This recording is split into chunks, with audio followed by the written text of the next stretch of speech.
Hello everyone, welcome to Dorothy Chia Piano, where I talk about all things piano teaching and piano learning. Today we're going to talk about the art of chasing payment.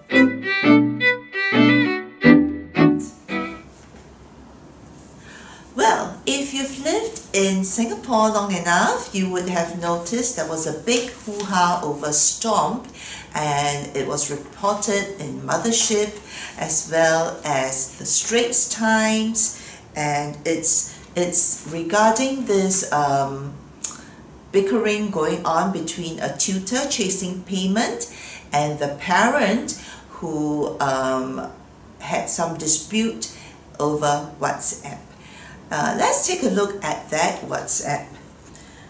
So it started off with the tutor asking for payment of September lessons for 6th, 13th, 20th and 27th, and therefore $60 for 4 lessons equals to $240. Thank you. So that is considered like an invoice, yeah? So it's an invoice sent over WhatsApp for payment for September services. So this is already the month of October. So probably the agreement between the parent and the tutor is that fees are collected at the end of every 4 lessons. So $240 is not a lot. But if this tutor is making a living out of giving tuition, then every $240 adds up, because if she has 10 students, that's going to amount to $2,400, and multiply that, if she has 20 students, then that would be $4,800, and it adds up. Yeah, so that could be her means of livelihood, her rice bowl.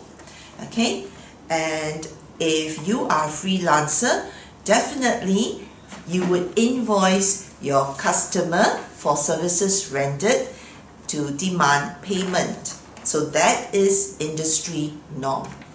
However, perhaps this method of collecting money could be tweaked a bit. In my industry, which is piano teaching, yeah, you could either make it in such a way that you collect payment first. Okay, so collect payment first, then conduct your lessons. So it makes it easy that if the payment doesn't come through, then there's no lessons. Okay, so no payment, no lessons. Pay first, then the first lesson is executed, and that makes it a bit easier, rather than you have already done the job and you are chasing payment and making sure that that invoice is seen by the parent. Let's continue with the WhatsApp. So following that invoice sent, the tutor said, due to your busy schedule, you may have overlooked this message. I would say that every business, yeah, whether you are conducting it officially as a company or you are conducting it as a freelancer, but actually more so as a freelancer, so you are your own boss. So not only you are rendering the service, but you are also the one chasing payment. So I thought it was quite nicely worded, okay, perhaps due to your busy schedule. So she was being very polite, yeah, that you may have overlooked this message. So the tutor is giving the parent the benefit of the doubt and just resending a reminder to pay up. Again, perhaps this tutor could set a due date. All right. Most businesses, it is good to set it in your policy that payment should be completed, the job is completed such a date, and payment must be received, let's say 7 days after. and if not, then you would be chasing payment, or you would be imposing a penalty of some sort, like if you miss your credit card payment, your credit card will slap a certain percentage of fine that on the next bill. Okay, so some sort of penalty imposed for late payment, and make it very clear before you render your service. So I think that's just industry practice that is fair. If you take lessons from music schools, they impose that, and of course they have professional lawyers and probably someone in the finance department that chase late payment.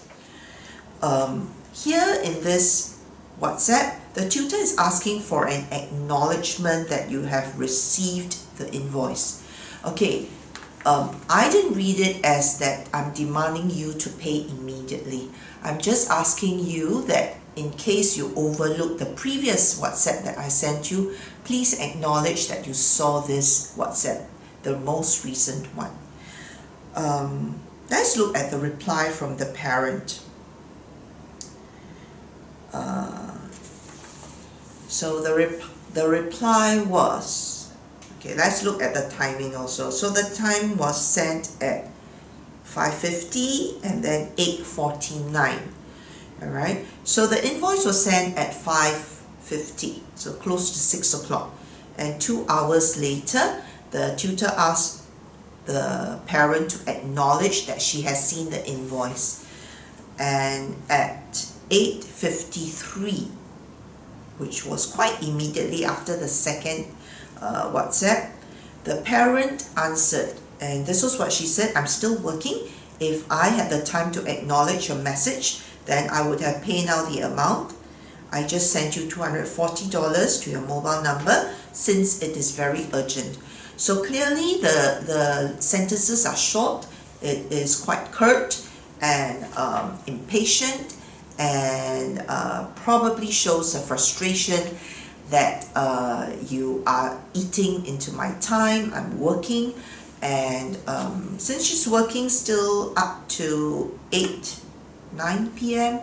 clearly she's in a job, maybe she's rushing something out, okay, and for a WhatsApp to come in the evening, already she is feeling frustrated, and then this WhatsApp just added on to that feeling of frustration. So there was a build-up of emotions here, and the second WhatsApp was just a trigger for that blow up. Okay, so payment received. Okay, so that leads me to comment on this communicating over WhatsApp. Yeah, has its pros and cons. Being in an industry, let's say if I'm teaching piano, a WhatsApp or an email is convenient because I do not need to tend to it immediately. Okay, I can be teaching now, or I can be teaching and then unobtrusively read the WhatsApp messages coming through, reply if it's urgent, and put it one side if it's not too urgent. The bad thing, the con of it would be that non-verbal cues are often missed. You can't quite tell the tone from looking at the words. Okay, so this leads easily for the message to be misinterpreted. Okay, and different people have different tolerance to how long they will wait for a WhatsApp reply. Okay, so for the tutor it is 2 hours, and for the parent it could be, hey, I could reply you the next day, or give me 2-3 days grace to reply your WhatsApp. So what's the big deal? Yeah. So okay, once again, let me comment on this. By industry practice, how long is reasonable? Again, if you have a policy or an agreement stated earlier on, then this makes the case a bit easier to handle. Okay. However, if nothing was agreed upon, then individual personality would come into play. Like I said, the tutor wants an immediate reply, and the tutor wants immediate payment. Okay, but the parents could feel that I need a few days grace, I could reply it overnight, and clearly to the tutor that was not acceptable. Okay, and let's look at the tutor's reply. If I could read your mind, I would not have asked you. So she's answering in an informal tone, that as if you would talk to a friend. Yeah, if I can read your mind, then I wouldn't have asked you. How would I know that you're still working if you didn't inform me? That is something that you would use to family members, to friends, okay? But you're talking to a customer. So again, already the payment has been received. I would have said thank you, payment received. But she went on further. So this could be due to inexperience.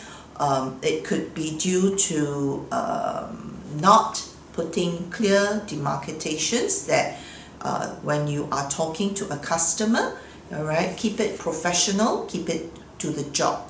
And straying outside and saying, yeah, why didn't you inform me? If I could read your mind, okay, this word, I could read your mind.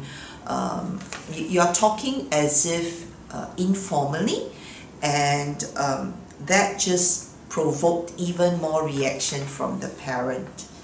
Okay, so the parent replied. So then you can see that from here onwards, everything was going downhill. Okay, and the parent said, I would like to discontinue the tuition from next week onwards. So the parent is just putting an end to this discussion. All right, no more discussion. I made payment, and if you're going on and on about my behavior, then discontinue lessons. So that was the last straw. Okay, I must say that both parties' behavior could be improved on. Okay, but there are always teachable moments in this exchange. Yeah, let's look, how did it end? Of course it didn't end well, and then the tutor responded to that some more. She said, I've never met any parent so rude like you and confrontational. That is a personal opinion, and perhaps as freelancers, if we wish to continue working as freelancers, then no matter how unpleasant or how uncomfortable the parent make us feel, try to keep these kinds of personal feelings to yourself, because when you say things like I've never met a parent so rude like you, the parent don't need to know that. Okay, and since she's already said that I will discontinue lessons from now, just acknowledge that. Okay, that fine, it's a business deal that has ended, and then just take it and move on. All right, and in that case, I would have just said your resignation or your letter of, or your notice of termination is accepted. Lessons are discontinued immediately. All right, just say it professionally and keep the tone off the emotional part, because it's easy to spiral from there. Yeah. So the parent responded by saying, I do not need to inform you I'm working since you're so desperate for money. So again, this is probably a behavior, a reaction. So you're reacting to the WhatsApp, and it becomes unprofessional from here onwards. So, and the tutor said, and same are you, as if you're so great. So let's learn from this experience of the tutor and the parent collecting money from the parent. Yeah, if you keep the tone and the WhatsApp focus solely on collecting money, all right, this is the invoice, and then a second reminder sent, please acknowledge the invoice, and when the parent send the money, just say thank you, payment received. Yeah, and keep it professional. try to avoid you're so rude, or as if I can't tell that you're working, and then it leads to this bickering, all right, back and forth, WhatsApp, and back and forth, just everyone wants the last word. And then it ended with this person say fine, and that person said fine, and then they're not talking to each other anymore. And then you know, for this dirty linen to be aired publicly, of course now everybody, the whole Singapore and the whole world knows of this fallout between the parent and the tutor. And it appears in chat group, it appears on my YouTube, talking about this event. Yeah, of course the identity of the tutor and the parents are kept private. We don't know who they are, but that's not important. Let's all learn moving forward from this event. How do we go about collecting money? Yeah, it's always good to have a studio policy.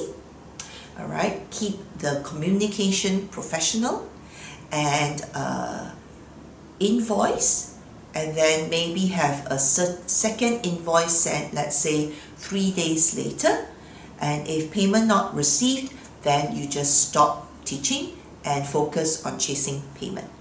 So I hope that has been helpful. So tell me what you think. I hope you would comment your thoughts in the comment box below. So till the next week, bye-bye.